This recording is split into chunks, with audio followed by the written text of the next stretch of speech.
legendarniy C11 juda ko'pchilik yoqtirdi modellar. Bu restylingi ko'rib chiqamiz, nima farqlari bor, qanaqangi o'zgarishlar bor. 2023 dan 26 ni farqlarini ko'rib chiqamiz. 2025 bilamiz, oldimizda teshiklar bo'lardi gibridida. Bunda elektri ham, gibridi ham bir xil. Xo'p, qo'shilyapti uni ustiga bizda qo'shimcha optik farali, linza farali qo'shilyapti. Oldi bu yerda monochilarimiz bo'lardi. Endi ham bu yerga oldiga monochilar qo'shilyapti, ham optik farali qo'shilyapti. Kamera ko'paytirilyapti, sensorlar ko'paytirilyapti va lidar qo'shilyapti, usulli lidar qo'shilyapti. Bu yerda esa kameramiz ko'paytirilgan yengilchi disklar, yengilchi oporniy disklar juda ham chiroyli chiqqan. Mashinaning o'zi, stilli o'zi, ko'rinishini o'zi Porsche Cayondan olingan. Mashinani ko'rib chiqamiz. Mashinamizni ochganda ana bezramishni ashyolarni beradigan bezramish oynalar. Oynalarimiz 2 qavatli bo'ladi. Mana ko'ryapmiz. Ochayotganda ham o'zgarishi, kayfiyat ko'taradigan hissiyotlari bor. Uni ustiga mashinamizda 2025 va 26 da 26 paysasida 2025 dan hech narsa qolmagan. Saloni to'liq o'zgargan. Xo'p, oldiga qo'shilyapti bizga head-up displey qo'shilyapti. Head-up displeyni ham zo'r 3D li uzoqdan ko'rinib turadi. Bemalol mashinani boshqarsak bo'ladi. Mashinamizga atamanka zini undan tashqari bor-ku, mana eng qizig'i ko'pchiligi menimcha solishtirib ko'rgan bo'lsa kerak, zinlarimizni umuman ko'jlar ham o'zgargan. Zinlar juda yumshalashgan. Uni ustiga bellarni qucholab turadigan sportivniy mashinaga o'xshab bellarni qucholab turadi. Ichki interyerini qaranglar. Mana bunaqa derivanniy ashkalar qilyapti.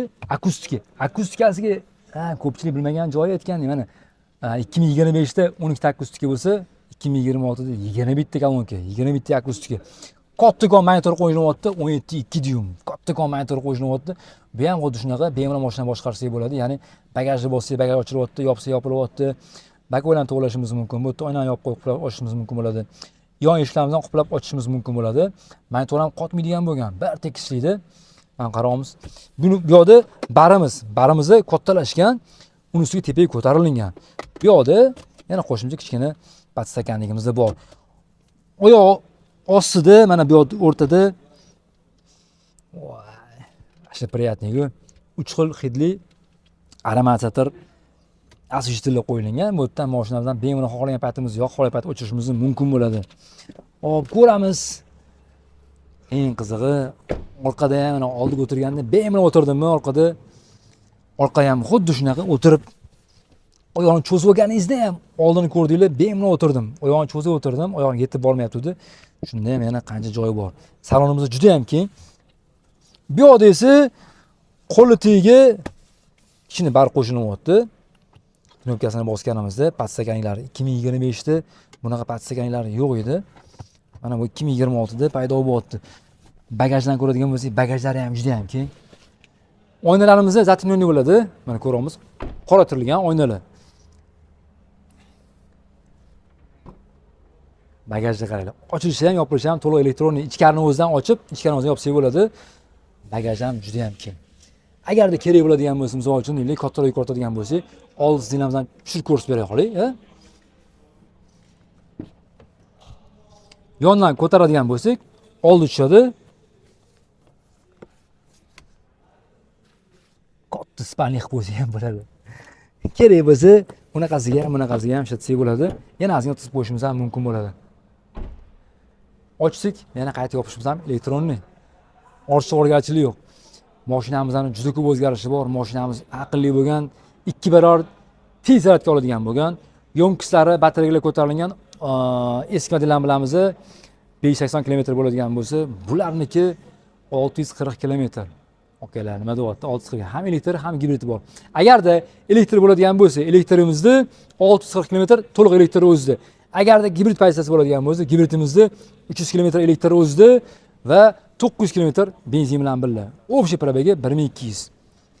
Nima deyapti mashina? Chiroylimi? Go'zal-ku. Telefonni bilan qoldiraman, bemalol aloqa qilishinglar bo'ladi. Mashinamizning ranglari ham bor. Xo'p, ranglarni eslatib o'taman. Qora, oq rangi qizil joyi, oqqa tepasi qora bo'ladi. Rangi ikki xil bo'ladi. Faqat qora bo'ladi. Boshqa ranglarimiz oqqa qora, kumush rangi qora. Mana bu yerdan ko'rsatib o'taylik. Mashinamiz bor o'tgandek. Mana ko'ramiz mana.